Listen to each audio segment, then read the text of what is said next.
27, I was hospitalised with septic shock, which is the most severe stage of sepsis.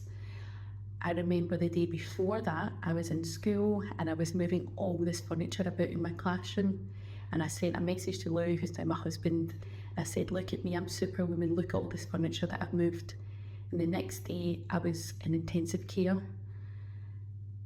It took months for me to recover. When I came out of hospital about a couple of weeks later, I couldn't walk around the block, and it was almost as if my brain couldn't process the fact that my body couldn't do what it expected it to be able to do. So I remember trying to walk to the shop and just found myself gradually slowing down until I had to take a rest after about 2 minutes.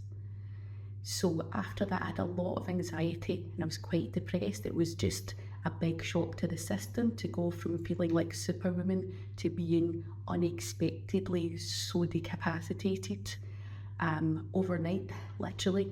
Viking yoga really helped me at that point to regain my strength, both physically and mentally.